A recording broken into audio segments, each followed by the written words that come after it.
시청자 여러분 안녕하십니까? VOA 뉴스입니다. 2차 미북 정상회담에 앞서 미국 하원에서 북한 노동수용소 전면 폐쇄를 촉구하는 결의안이 발의됐습니다.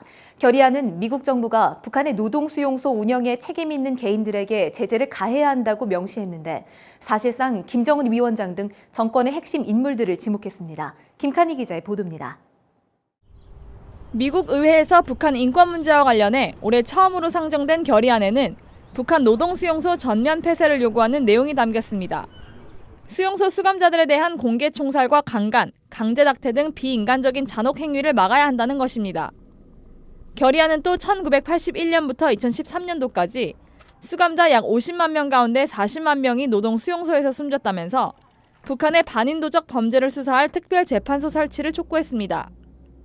이어 북한이 유엔 인권조사위원회와 유엔 북한 특별보고관의 수용소 접근과 수감자 석방을 비롯해 수감자들이 만든 상품에 대한 국제사회의 수입 금지도 촉구했습니다. 결의안은 그러면서 미국 정부는 노동수용소에 책임 있는 인사들을 제재할 것을 명시했습니다. 사실상 김정은 위원장을 비롯한 북한 지도층을 겨냥한 것입니다. 전 국무부 민주주의, 인권, 노동 담당 차관보를 역임했던 톰 말리노스키 의원은 북한의 인권 유린을 정확히 알고 있다는 메시지를 보내는 것이 중요하다고 강조했습니다. It's important to send a message to the North Korean regime that we see what they're doing. We know which officials are responsible for the operation of the labor camps, and that those officials will be in a special category if there is ever a reunified Korean peninsula. 또 북한 인권 문제는 미북 정상회담 등 북한과의 모든 대화의 의제로 올라가야 한다고 지적했습니다. I think it should be part of every discussion between the United States and South Korea and North Korea. Yeah. 결의안을 발의한 의원들은 북한의 끔찍한 노동 수용소를 비판하기 위해 의회는 한 목소리를 내야 한다면서 북한의 잔혹한 행위와 인권 유린을 모른 척하지 않을 것이라고 강조했습니다. VOA 뉴스 김칸입니다. 스티븐 비건 대북정책 특별대표의 방북 결과에 대해 전문가들은 일단 긍정적이라면서도 신중한 반응을 보이고 있습니다. 마크 램버트 미 국무부 대북정책 특별부대표는 북한 문제를 논의하기 위해 러시아를 방문했습니다. 박승혁 기자입니다.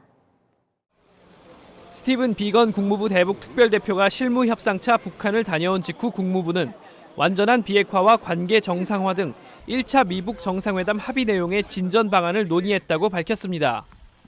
전문가들은 실무급에서 북한 측과 협상을 진행시키며 회담 의제로 완전한 비핵화를 못 박은 것은 의미 있는 성과로 볼 수 있다고 분석했습니다.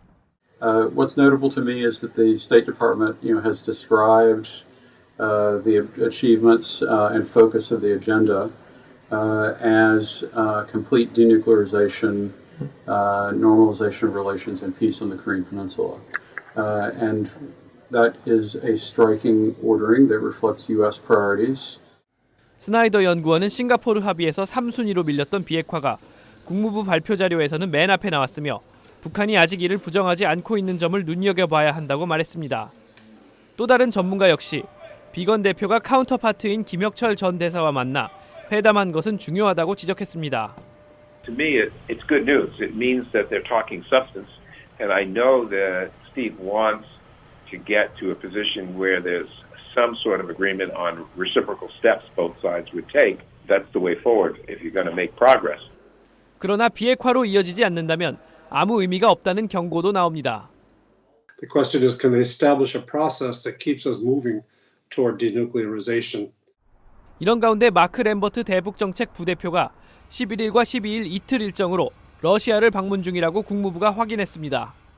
국무부는 램버트 부대표가 러시아 당국자들을 만나 북한 비핵화 달성을 위한 외교 노력을 하고 있다고 밝혔습니다. VOA 뉴스 박승혁입니다. 2차 미북 정상회담 장소가 베트남 하노이로 결정된 뒤 판빈민 베트남 부총리 겸 외교부 장관이 오는 12일 북한을 방문할 예정입니다. 베트남 외교부 대변인은 11일 트위터를 통해 민 장관이 리용호 북한 외무상의 초대로 북한을 공식 방문한다고 밝혔습니다. 민 장관은 이번 방북에서 김정은 위원장의 베트남 방문 형식과 일정, 숙소 등을 논의할 것으로 예상됩니다. 2차 미북 정상회담에서 미국은 북한의 인권 문제를 제기하고 북한은 인권 문제를 유엔과 협력하겠다고 약속해야 한다고 토마스 오헤아 퀸타나 유엔 북한 인권 특별 보고관이 말했습니다. 퀸타나 보고관은 11일 VOA와의 인터뷰를 통해 북한은 유엔 인권사무소와 협력을 시작해야 한다며 이같이 밝히고 유엔은 북한의 기술적인 지원 제공과 개선이 필요한 인권 분야를 알려주는 등 협력을 할 준비가 돼 있다고 밝혔습니다. 미국 캘리포니아주 민주당 소속 주디 추 연방 하원 의원이 미북 이산가족 상봉을 촉구하는 서한을 트럼프 대통령에게 보냈습니다. 추 의원은 서한을 통해 트럼프 대통령이 북한과 협상을 하면서 미북 이산가족 상봉을 우선순위로 추진할 것을 촉구했습니다.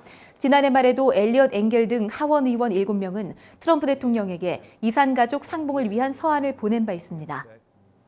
VOA 뉴스 마칩니다. 시청해주신 여러분 고맙습니다.